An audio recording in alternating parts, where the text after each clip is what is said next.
Halo semuanya, perkenalkan saya Ali Faulia Rahman. Saya mahasiswa dari Business Creation di Binus University Malang. Kali ini di mata kuliah bisnis model, saya akan menjelaskan sebuah studi kasus mengenai kesuksesan dan kejatuhan bisnis rokok elektrik pada brand Juul. Nah, sebagai pendahuluan, bagi yang belum tahu nih, apa sih itu perusahaan Juul atau brand Juul? Juul merupakan sebuah produsen rokok elektrik yang dimana dibangun di tahun di tahun 2015. Ini memiliki tren yang sangat tinggi di tahun 2017 yang sempat booming dan menjadi sebuah lifestyle baru di kalangan anak muda. Nah, kali ini kita jelaskan dulu nih bagaimana sih bisnis model yang sebenarnya dari perusahaan Juul ini. Kita lihat dari customer segment-nya, Juul memiliki menargetkan konsumen yang ditargetkan itu adalah perokok lama yang ingin berhenti merokok, yang dimana value proposition yang ditawarkan oleh Juul itu adalah sebuah rokok elektrik pengganti rokok tembakau, simple, berteknologi elektronik, dan modern. Yang dimana di sini Juul memiliki key activities atau bisa dikatakan ini adalah activities yang paling penting dari produk rokok elektrik yang Juul tawarkan kepada konsumen, itu adalah problem solving atau sebagai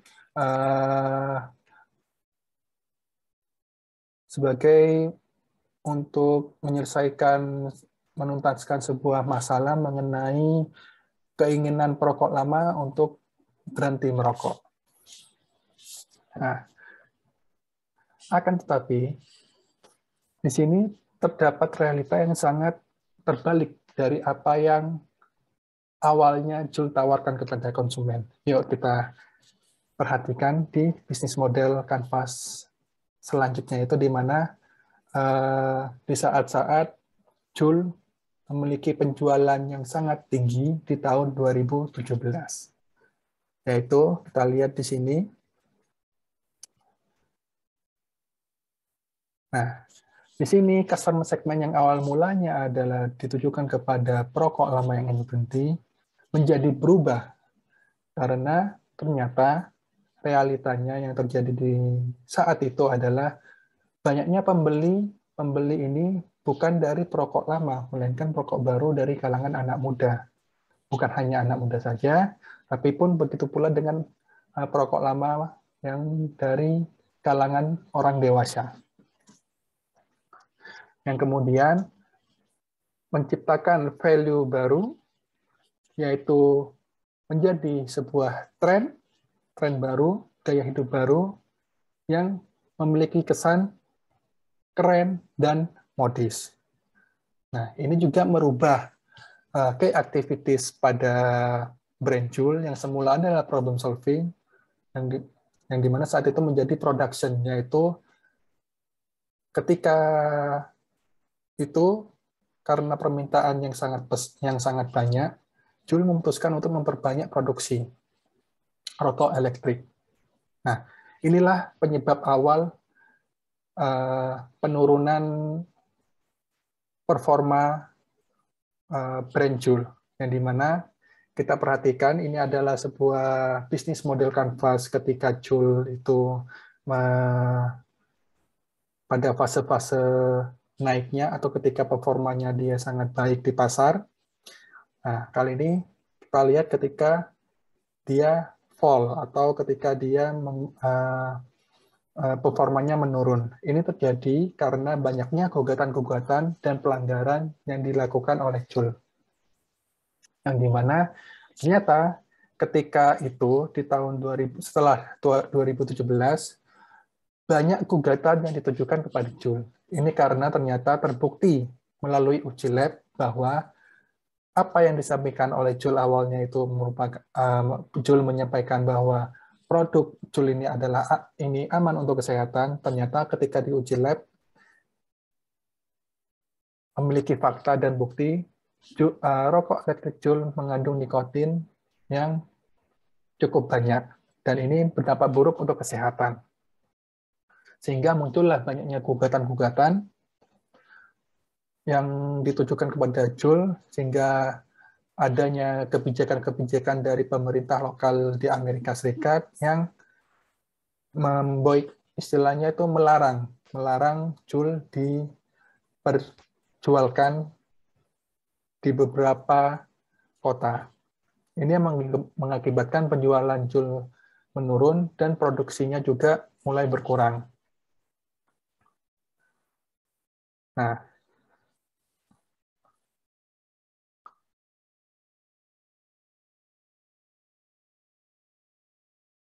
di sini dapat disimpulkan bahwa perubahan paling mencolok pada BMC Joule ketika rise dan fall terletak pada customer segment, value proposition, dan key activities. Ini terjadi karena tujuan awal Joule didirikan yaitu sebagai solusi untuk perokok lama yang ingin berhenti, akan tetapi realita yang terjadi ketika itu adalah customer meningkat pesat dari kalangan anak muda terutama dan remaja yang di bawah umur. Di sisi lain, setelah diuji lab terbukti bahwa kandungan dari rokok elektrik Joule memiliki kandungan nikotin cukup tinggi yang dapat berdampak buruk untuk kesehatan tubuh, terutama paru-paru dan saraf otak. Sehingga dari masalah ini muncul banyak gugatan dari banyak pihak yang ingin untuk Joule berhenti berproduksi dan menjual produknya. Nah, kemudian apa sih kelemahan dan kekuatan dari brand Joule ini? Melalui 9 blocks PMC, kita lihat nih, ternyata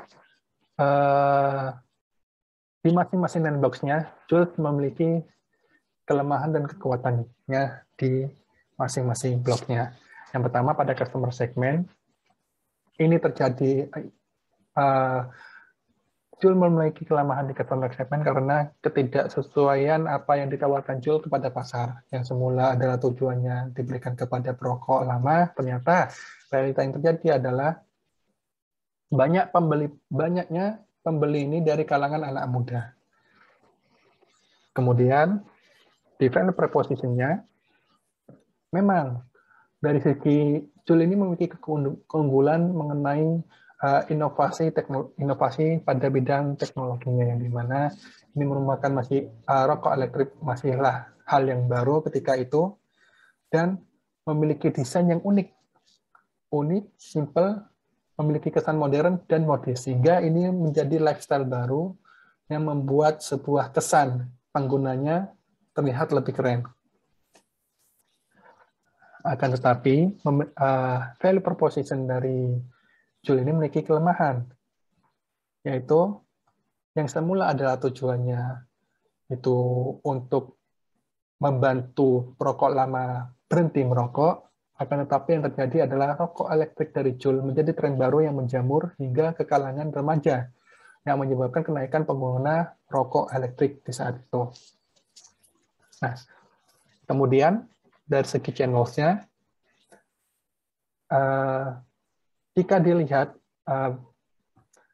kemasan dari Joule ini sangatlah simple, tidaklah besar dan praktis, mudah dibawa, sehingga produk Joule ini mudah didapatkan baik itu di toko online maupun toko offline. Inilah yang dapat saya katakan bahwa ini kekuatan Joule di bagian channels-nya. Dan untuk customer relationship-nya, Joule ini memiliki kelemahan menurut saya, karena apa yang terjadi pada konsumennya nanti, Joule tidak terkesan tidak bertanggung jawab apa yang terjadi pada konsumennya. Kemudian revenue stream-nya, melihat fenomena atau tren baru yang terjadi di Amerika di tahun 2017 saat itu, menyebabkan Joule memiliki kekuatan di penjualan produknya, di mana penjualan ketika itu sampai dapat menguasai pasar hingga hampir sepertiganya di pasar Amerika.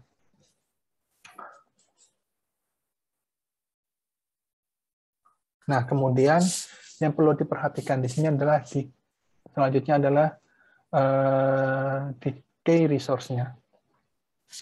Nah, key resource-nya ini Joule memiliki produk yang inovatif, membuat Jules memiliki resource yang baik dan mumpuni dengan menyampingkan keadaan realita mengenai produknya. Akan tetapi kelemahan dalam key resource ini, overclaim yang dibuat dari Jules. Jules menyampaikan awalnya adalah bahwa produk ini aman digunakan untuk manusia. Tetapi ya realita dari lab-nya, yang realita yang terjadi dari uji lab dan bukti-bukti lainnya, dan juga adanya korban mengakibatkan apa yang disampaikan oleh Jules ini berupa penyampaian yang palsu, yang tidak benar.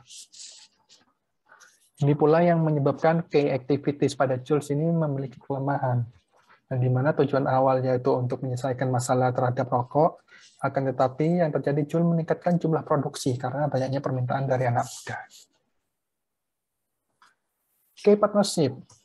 Nah, karena peningkatan penjualan yang sangat pesat di tahun 2017, maka ini membuat Jules memiliki kekuatan dengan partner-partnernya, yang dimana Jules karena inovasi dan tingkat penjualan yang dilakukan oleh Jules membuat perusahaan ini bahkan saat itu mendapatkan investor dari perusahaan tembakau.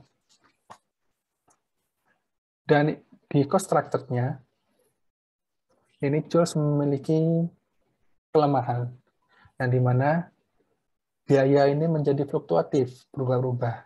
Yang semula biaya itu dapat di-cover atau bahkan tidak masalah, maka ketika itu karena banyaknya gugatan-gugatan, biaya yang didapat oleh Jules itu membengkak. Kemudian dari pattern atau model yang dijalankan oleh perusahaan Jules, saya amati ini perusahaan Jules menggunakan pattern open business model, yang dimana ini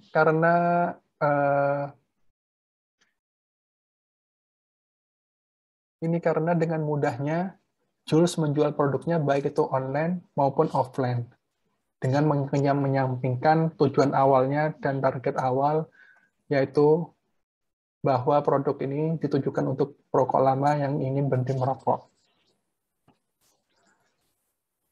Kemudian, pada bisnis model environment-nya, dapat dilihat dari bisnis model environment itu terbagi menjadi 4 bagian, yaitu key trend, market force, macroeconomic force, dan industry force.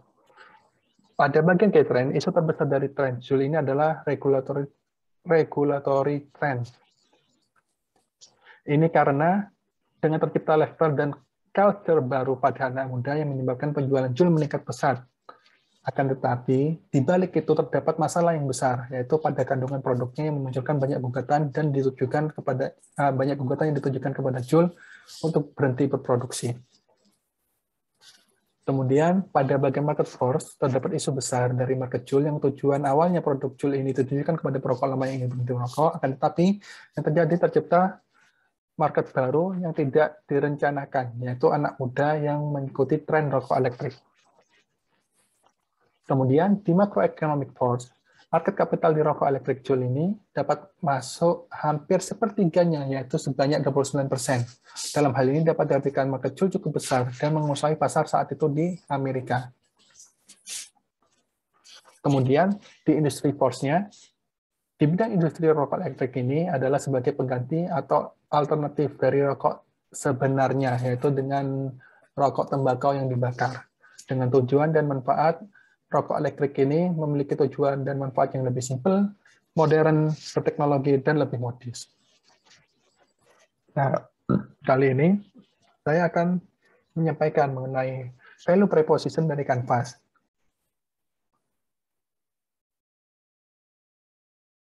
Kemudian, yang pertama adalah value proposition Canvas ini terbagi menjadi ada 2, yaitu customer profile dan value map. Pertama, saya akan menjelaskan mengenai customer profile. Customer profile ini terbagi menjadi 3 bagian, yaitu customer jobs, pain, dan gain.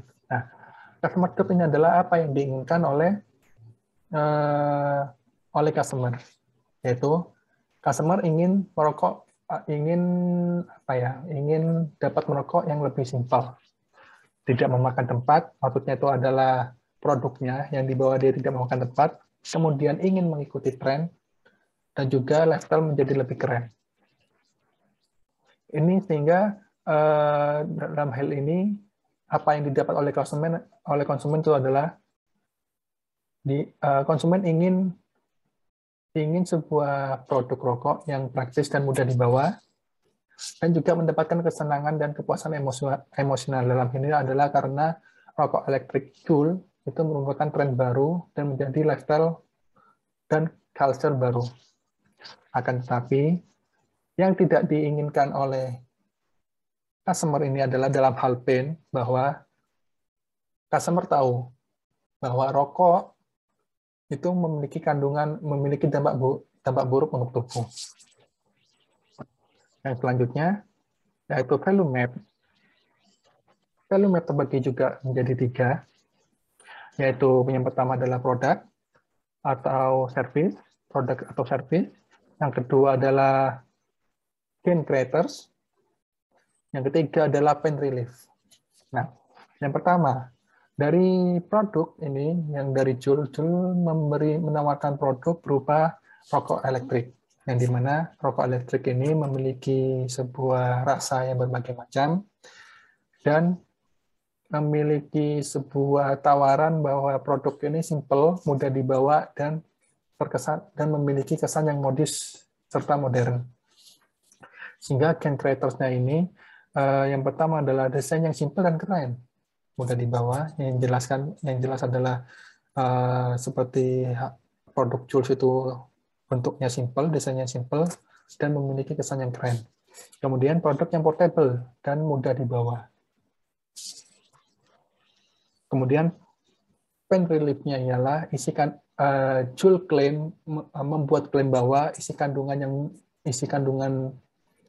dari produk yang dibuatnya itu adalah tidak berdampak buruk pada tubuh, terutama dalam hal ini adalah tubuh manusia.